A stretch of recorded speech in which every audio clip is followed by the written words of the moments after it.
All praises to Yahweh Ba'Hashem, Yahawashi Ba'Hashem, Hakadosh.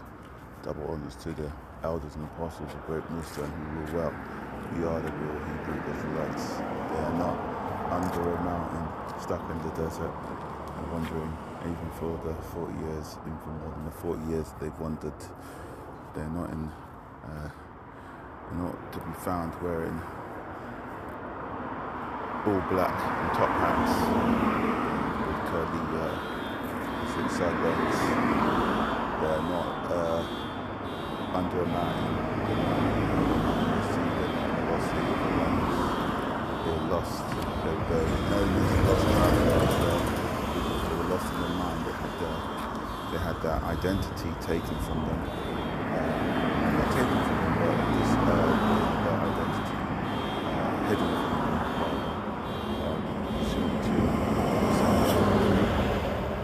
But it says in the last days they shall remember themselves.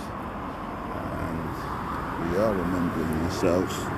And we know now that the lost tribes of Israel are Judah, which are the African American Negroes, Benjamin, which are the Jamaicans and the West Indians, Trinidadians, Levi, which are the Haitians, Reuben, which are the Seminole Indians and the Aboriginals of Australia, Issachar, which are the Mexicans, Naphtali, which are the Hawaiians, the Samoans and the South Pacific Islanders, Manasseh, which are the Cubans, Zebulun, which are the Colombians, the Panamanians and the Guatemalans, Simeon, which are the Dominicans, Asher, which are the Brazilians, Argentinians and the Venezuelans, Ephraim, which are the Puerto Ricans, and Gad, the North American Indians.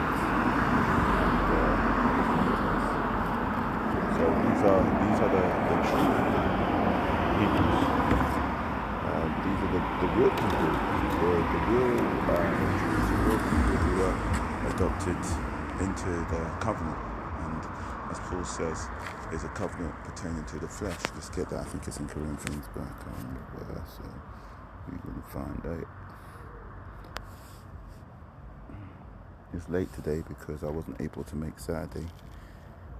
And so this is my first bit of free time in the weekend, if you can believe it. Did I get more free time? Yeah, probably not this weekend. So let's get it. Let's find that scripture.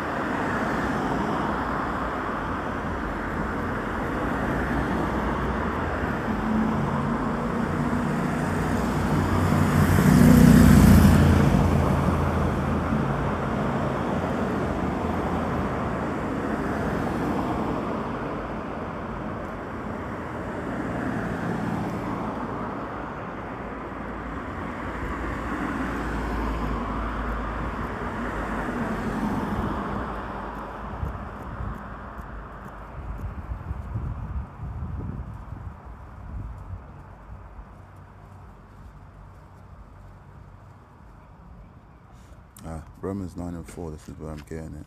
I think this is what I'm talking about. I say the truth. Romans 9:4, this is Paul speaking. I say the truth in Christ, I lie not.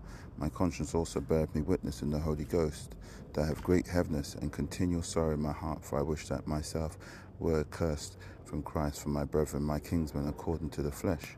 So my kinsmen according to the flesh means bloodline. It's not, I believe I'm spiritual Israel. There's no such fucking thing as spiritual Israel.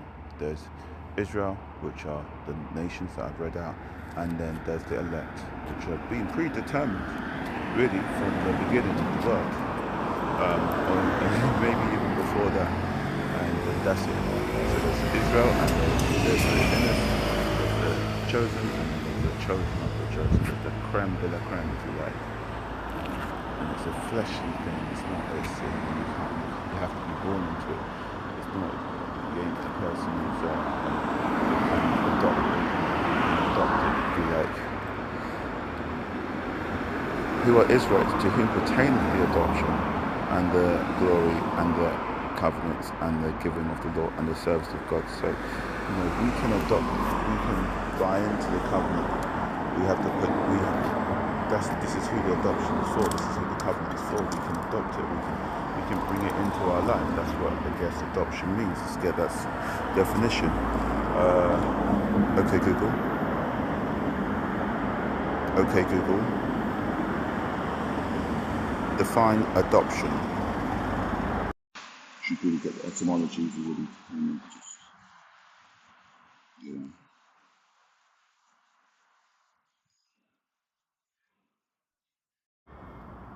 Let's ask it etymology of adopt, and then you can get the real root meanings, because obviously we understand how it's commonly used. It was just, taking on somebody. It comes from ad, meaning to choose. So to choose, we choose.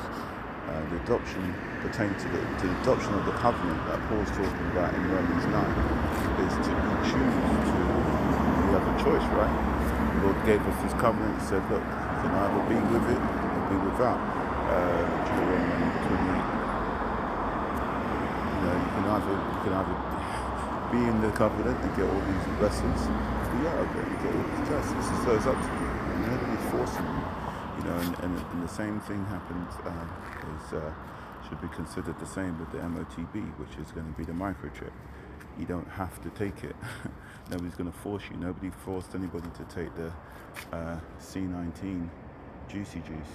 It was always a choice. Now they made the choice, as it is. They made the choice. They had incentivized the choice, They make it, okay, so you can go to the cinema, okay, so you could get a donut. You get a jelly bean. In some cases, you can get a free cup of coffee. You don't have to go through extra, you can fast track on the lanes, whatever it was. At the end of the day, the choice is yours. The choice will always be yours. And when it comes to Revelation 13 and 16, the choice is always going to be ours. Nobody's going to force you to take a microchip. You won't be able to eat if you don't. But nobody's going to pin you down and force a microchip in you. It's always going to be your choice. And the reason is because essentially they are going back to Levitical law, where taking on the MOTB is an act of worship, an act of submission, I guess, an act of allegiance, a pledge of allegiance to Babylon the Great, which is revealed to be America and the NATO nations. So at the end of the day, it's going to be down to you to be whether you want to take it or whether you aren't going to take it. But at the end of the day, it's going to be a choice. Nobody's going to force it. And because this calling that we have, it's not forced on us, right? We're not forced to. I ain't forced to stand on the street corner and talk, and talk. I ain't forced to do anything, man, but I choose to, because I understand that yahawashi, it says in the scriptures, if you deny me before the world, I will deny you before our Father. Roughly paraphrasing, so I choose to stand up for yahawashi, because he stood up for us, man. He stood up for us, and it's crazy because there's that new Superman film come out. I wouldn't spoil it, but it basically is saying that, this Superman came on this planet and he was told that, how great he was, put it that way, and he had a choice. He had the choice to help people, the choice not to help people, and he chose to help. And that's how I see a little bit like yahawashi. He had that choice, He was always going to do his Father's will. He says, my meat is to do the will of him that sent me. That's what gives him his power, and that's how, not his power, but his it nourishes him. We have to be like that in our mind and in our spirit. We have to be like yahawashi, and say look, we need to be getting nourished. We need to be getting. It should be, happily we should be putting our shoulder to the plow. Obviously, at the end of the day, it's not always easy work, but it's like when you go to the gym, you work out, and it's really hard, and you come home, you feel good about yourself, you feel good about work, like while you're doing that, you're feeling good because you feel like you're in the right place, It says in Ecclesiasticus, it says, let's hear the conclusion of the whole matter, it's the purpose of man is to serve God, When we're serving God, we're in our purpose. When we're in our purpose, we can be nothing but happy. like, when a flower is blooming, or the wind's blowing, or the sun's rising, they're happy, they're doing the thing. But like what we see in today's society is everything's turned upside down. We're put into different places where we're not supposed to be. It says, behold, I see a new thing on the earth, a woman shall compass a man, right? Because really that's, like we've seen it now, women can do quite a lot of the stuff that men can do, but it's not, according to the Father's design. It's not they don't like working. Whereas we was built for it. So when you're built and you're in the place that you're supposed to be, you're content and you can carry on. But then whenever you're doing that which you're not supposed to be, when you're compassing on that, when you're up there being the boss, not having children, putting your womb on hold and doing all these sort of things, what you feel is a sense of discontent. In my opinion, that is that's created so that that if people are content, they don't need government put up with to foster reliance on Babylon the Great and its powers and that. So yeah, so that's what. Let's get we'll get into it. So I want to get into Ezekiel 34. So that was coming up. Get some scriptures and we chatting out here on the road. Okay, good then. 34, 39, 34. And the word of the Lord came to me, saying, Son of man, prophesy against the shepherds of Israel. Prophesy and say unto them. And this is one thing, right? So when you're out doing the work, or when you're in doing the work, or you're studying, doing the lesson at home, or when you just, we have to understand. We have to get in that mindset where it says, "My meat is to do the will of Him that sent me." We have to get in that mindset where we're happy with, doing the work that He's given us. That we get a sense of contentment from doing the work. We should feel like fulfilled, and we should get a sense of completeness. Because a lot of people in the world, they're here and they don't know what life is about. They spend time trying to accumulate this, trying to accumulate that, and they still have a niggling sensation that what's the purpose of this? What is the purpose of this life? They don't even understand, because they haven't got the principles of how life works. They don't know about reincarnation, bloodlines. They don't know about the spiritual realm. They don't know about sins being put down onto the inheritance, even to the fourth generation. That there's I think somewhere in Exodus or something like that, the sins of the fathers shall be on the sons, even into the fourth generation. They don't understand the way that this world works. But if you even can see it, even from Genesis, you can see that the system is cyclical. The sun comes up and goes down. Even Solomon talks about it in Ecclesiasticus, and he's saying that there's nothing new under the sun. He says that the system is cyclical. The sun comes up and it goes down, it comes back up and goes down. People are born and die, they're born, they die, they're born and die. And even in Genesis, the Most High says, he talks about Yahweh. He says how He's designed the food such that the seed for the next tree that's going to bear fruit is inside the tree, so you can keep on eating and it keeps on recycling. You see the water flowing backwards and forwards with the tides forever. So it's natural to understand that reincarnation is in the Bible as well. It talks about when they talk to yahawashi, they asked him if he was Elijah. Or I think they asked yahawashi if he was Elijah. Right? There's many other examples of reincarnation. Like say, for example, where they talk about how Yahawashi says that you will all be here, when I return. You'll all be here to witness it. You won't see death or something like that until I return. So there's that. There's understanding that comes through comes through studying the scriptures and being with the scriptures. There's understanding of your purpose. There's understanding of this phenomenon we call life that we can partake in, and then there's understanding. The deeper understanding is where you fit in, and that's where we talk about get wisdom and understanding. Hold on, let's see. If you can achieve anything, get wisdom and understanding. I'm not sure if I can remember it quite right, so I'll look it up. Woo. Lovely day today.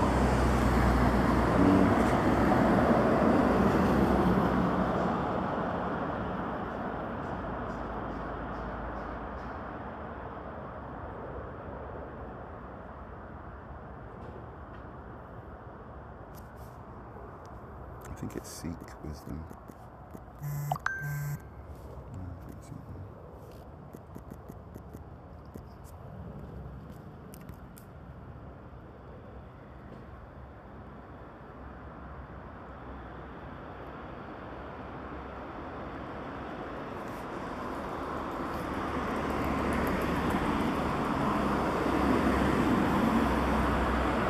Okay, Proverbs 4:5. Get wisdom, get understanding, forget it not.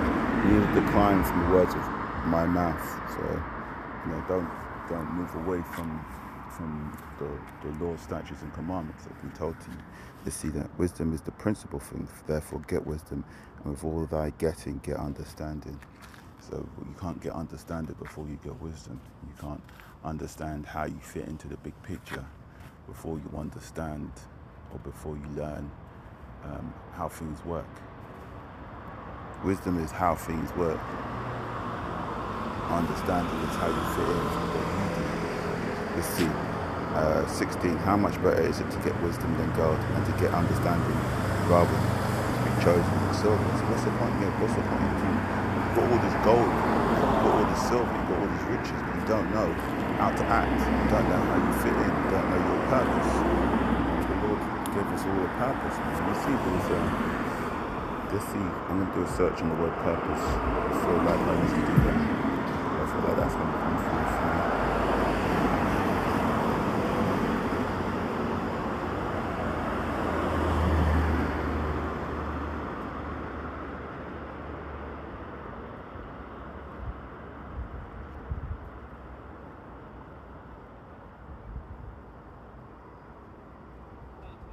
Oh, there we go. Colossians 4:8. Whom I have sent unto you for the same purpose, that he might know your estate and comfort your hearts.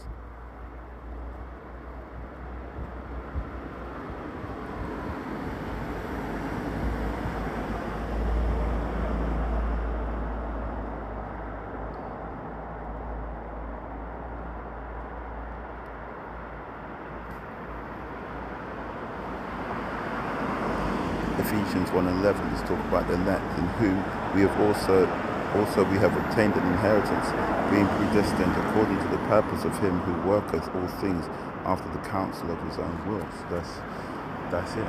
The counsel of his own will is the advice. It says in Daniel that he is advised by no one. He takes counsel from no one. We're going to get that in a minute. Let's see what else it says. This is Romans 9:11. For the children being not yet born, neither having done any good or evil, that the purpose of God according to election might stand, not of works, but him that calleth. The Lord has called certain elect to serve a purpose, and the purpose is his own will. He takes counsel from no one. Let's see that in Daniel. I think it's Ancient Days. Let's see.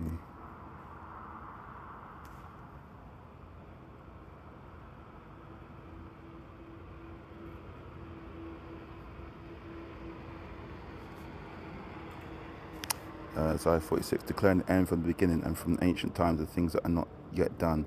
My counsel shall stand, and I'll do all my pleasure. So that's his advice. The Lord is wisdom. When he sees it, when he's worked out how things is going to run, he can see the end from the beginning. And he's given everything a purpose. He set everything apart. He separated everything, the land and the sea, the bird from the fish, everything, the day from the night, the firmament from the earth, everything. You know what I mean? And he's separated it all out, he's organised it all, and he knows how it's going to end. But our position here is that we play our part. We play our part in this council, in this grand scheme of this. And when we play our part, we understand that we fulfill our purpose. And when we fulfill our purpose, we're fulfilled. That's why yahawashi said, I need us to do the will of the innocent. That is what gives strength. That's what fattens your bones. You see fattening the bones. It's fattening your bones. When you get fat bones, man, you're healthy as fuck, man. If your body's fat, you ain't doing too good. But if your bones is fat, you're doing good. Let's see. I can find it.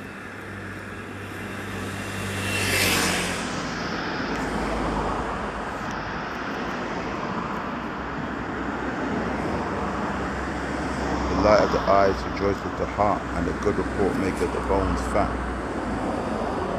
Isaiah 58:11, and the Lord shall guide thee continually, and satisfy thy soul in drought, and make fat thy bones, and thou shalt be like a watered garden, and like the spring water whose waters fail not. But let's see what's the cause of that. Let's go into Isaiah 58, that was 11. Let's just take it from the top. This is Isaiah 58:1. Cry aloud and spare not, lift up thy voice like a trumpet, and show the people their transgression, and the house of Jacob their sins. This is why we're calling everybody to repent. You know, like, really, at the end of the day, let me finish the scripture anyway. Yet they seek me daily and delight to know my ways, as a nation that did righteousness and forsook not the ordinance of their God. They ask of me the ordinance of justice. They take delight in approaching to God. Wherefore have we fasted, say they, and thou seest not? Wherefore have we afflicted our soul, and thou takest no knowledge? Behold, in the day of your fast, you find pleasure and exact all your labours. Behold, you fast for strife and debate, and to smite, and with the fist of wickedness. You shall not fast as you do this day, to make your voice heard on high. Is it such a fast that I have chosen, a day for a man to afflict his soul? It is to bow down his head as a bulrush, and to spread sackcloth and ashes under him. Wilt thou call this a fast and an acceptable day to the Lord? Is not this the fast that I have chosen, to loose the bands of wickedness, to undo the heavy burdens, and let the oppressed go free, that ye break every yoke? Is it not to deal thy bread to the hungry, and that thou bring the poor that are cast out to the house? When thou seest the naked, that thou cover him, and that thou hide not thyself from thine own flesh. Then shall thy light break forth as the morning, and thine health shall spring forth speedily. And so the Lord is basically saying, yeah, you're fasting for me, and you're asking me why I don't hear you, but you're just fasting so that I can let your wickedness, allow your wickedness to go free, or allow to turn my blind eye to your wickedness, and for you to not do the ordinances which I've requested of you. But really, the real fast is to do the right things, to look after the hungry, to look after the widow, to see someone with nakedness. And in some ways, that's someone who doesn't know the Lord's statutes and commandments. That's why it says cry Lord and cry out later on. That's the purpose right there. And then shall thy light break forth as the morning. That's when when you're afflicting yourself, just so that you can fit in with the Lord's plan. That's when your prayers are heard. That's when your fasting is heard. That's when your sacrifices make a pleasant scent up unto the Lord up on high. Then shall thy light break forth as the morning, and thine house shall spring forth speedily, and thy righteousness shall go before thee. The glory of the Lord shall be thy reward. I think reward? I think it should be reward. Then shalt thou call, and the Lord shall answer. Thou shalt cry, and he shall say, Here I am. Let's fast for the right thing. Let's not fast for the new Hellcat. Let's not fast so that to get a girl with people. Let's fast so that the Lord's work might be done. Let's fast so that the people that don't know the scriptures might might get to hear them. Let's fast so that we can get understanding and wisdom. Let's fast so that we can get faith and fear. Let's fast for the right reasons. And if thou draw out thy soul to the hungry and satisfy the afflicted soul, then shall thy light rise in obscurity, and thy darkness shall be as the noonday. So your darkness, meaning your confusion, your darkness being your lack of purpose, your lack of direction, shall be as noonday, meaning that there won't be a darkness really. At the end of the day, there will be only light. You will know exactly what you're going to do. You will be directed, focused, and clear. Your eyes will be full of light. That's what we talk about. The light, the figurative darkness and stumbling and all that kind is to do with confusion and ignorance of the scriptures. Here we go. And the Lord shall guide thee continually and satisfy thy soul in the drought and make fat thy bones, and thou shalt be like a watered garden and like a spring of water whose waters fail not. And they shall be of thee, and they that shall be of thee shall build the old waste places. Thou shalt raise up the foundations of many generations, and thou shalt be called the repairer of the breach. So that there our fathers and our forefathers before us, man, they've been out here doing this work and they followed the scriptures and they've done all these right things, but things have gone wrong, right? Things got fucked up. Again, pursuant to Psalms 83.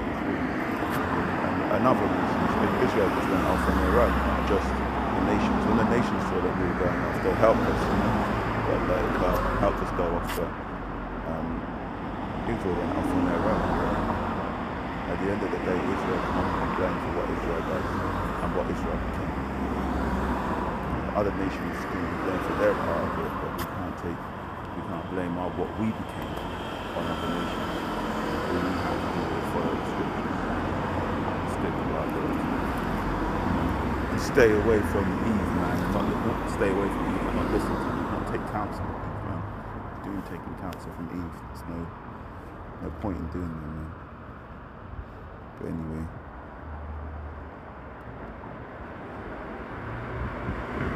the repair of the breach, the restorer of the path to dwell in. If thou turn away thy foot from the Sabbath, from doing thy pleasure on my holy day, and call the Sabbath a delight, the holy of the Lord, honourable, and shall honour him not doing thine own ways, not finding thine own pleasure, not speaking thine own words.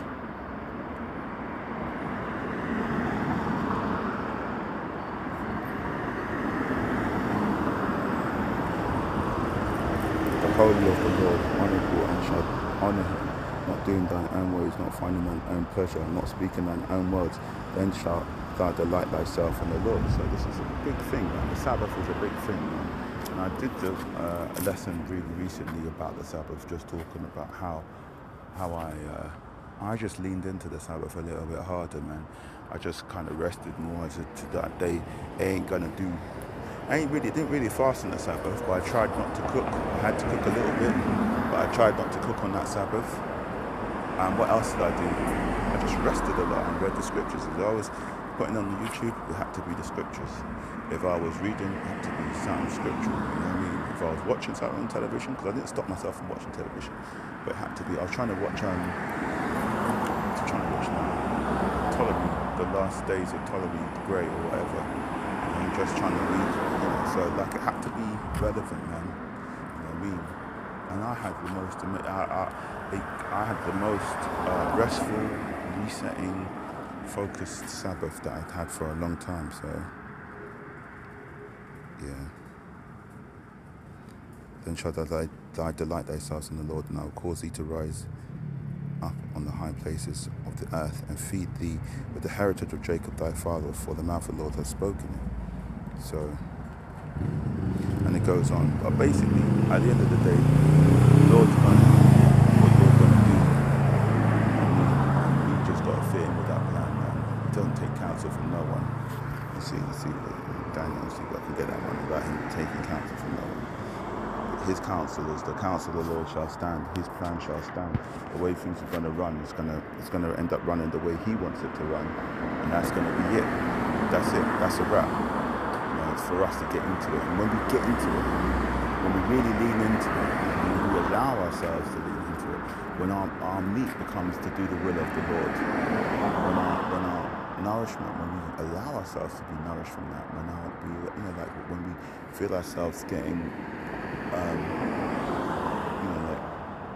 I'll use the analogy of the gym again, but when we go to the gym, we get those endorphins, and we recognize that kind of feeling of that high is not a sort of sickly business, but it's something that we should celebrate. It's the same thing when we're doing the Lord's work. When we're being out learning the scriptures, when the Lord of the Spirit is dropped on us, and we kind of feel like our minds are bursting with ideas, and we can't get the ideas out quick enough. We can't almost speak as fast as the ideas are coming in. We should understand that that's the nourishment. We should understand that we're on our purpose, we're on our A game in that scenario. And we should celebrate that. And when we celebrate that, when we're in that purpose, when we're in that right place, when we're aligned, when we're tuned in, tune into the Lord, man.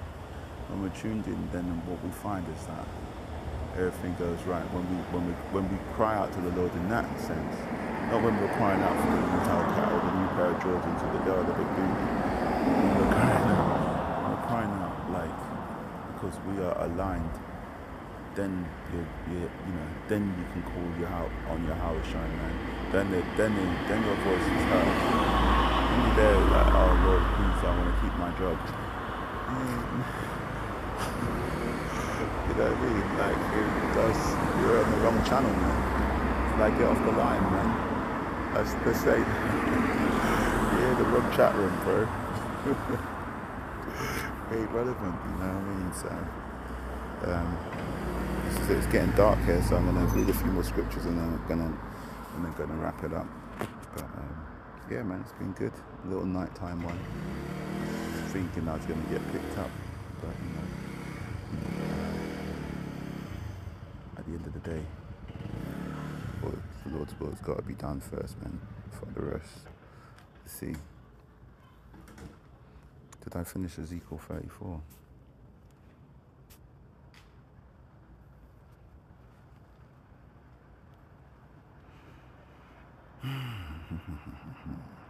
Where are we? Ezekiel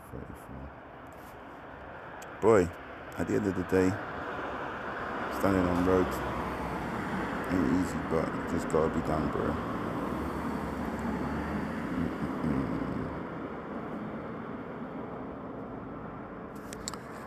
Ezekiel 31 and 11. For thus saith the Lord God, behold, I, even I, will both search my sheep and seek them out.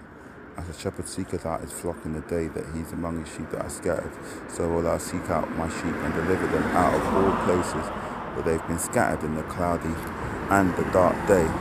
And I will bring them out from the people, and I will gather them from the countries, and will bring them to their own land and feed them upon the mountains of Israel by the rivers, and in all the inhabited places of the country. I will feed them in a good pasture, and upon the high mountains of Israel shall their fold be. There shall they lie in a good fold, and in the fat pasture, and I will feed them upon the mountains of Israel. So when you're doing the Lord's work, man, He's going to look after you, man. He's going to have your back. You don't no need to worry about police or what's going to happen to you, or about who's got your back, man. You got to put yourself as much. Well, it makes it easier. Let's put it this way: you can try and serve God and mammon, but you can't really. Essentially, it's impossible to serve God and mammon. So, really, at the end of the day, these kind of principles of being a prophet, let's say, of trying to reflect the life of yahawashi is to put yourself in a place where you're putting everything on yahawashi. You've got to put yourself in a place where you're waiting on yahawashi.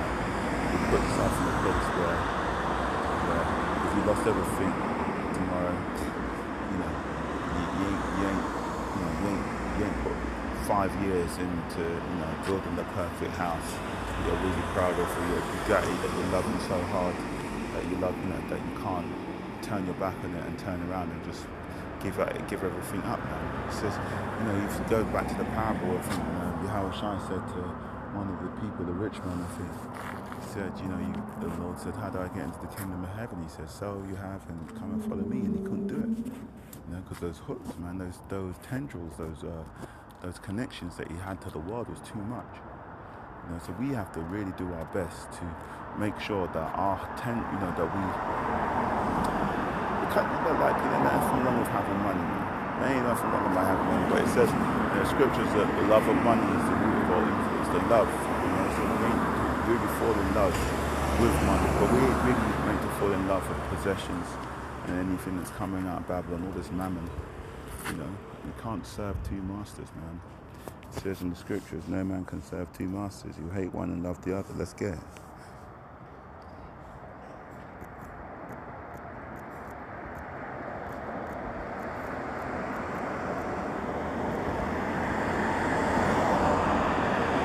Matthew 6:24, no man can serve two masters, for either he will hate the one and love the other, or else he will hold to the one and despise the other. You cannot serve God and mammon. I really want to get what that word mammon is. Let's see.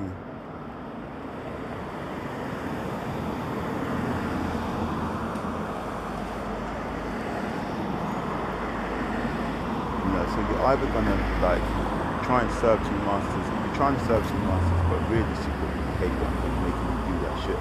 You're trying to serve yahawashi, but really you really like money, and you're going to work and you're coming home and you're like, shit, man, fuck, I've got to go out and you've got to go out on the road and preach, man. Oh man, really sell stuff. So you're kind of doing it. You're serving two masters, but you kind of hate one because it's making you do shit you don't want to do. You know what I mean? Or you're just gonna despise means to kind of not necessarily hate in the same way, but it means to neglect. So here it means otherwise you're either gonna serve two masters, but one of them you secretly hate, or you're gonna try and serve two masters, but really you're just gonna serve one and you're gonna neglect the other. So it's not possible. So when we're looking at how we're gonna serve the Lord and put ourselves into the right, tune ourselves into the work of the Lord, man, what we have to do is we have to make sure that we are on point and that we've aligned our lives so that we're kind of not sort of, too much in love with our possessions, too much in love with our houses, too much in love with our jobs, our careers, too much in love with our fame and our notoriety on YouTube, too much in love with our misses, everything we've got to put it's like that. I did a lesson maybe a few months ago saying we've got to put all our chips in yahawashi, man. We've got everything on yahawashi. You can have nice things, there ain't going wrong. You can have nice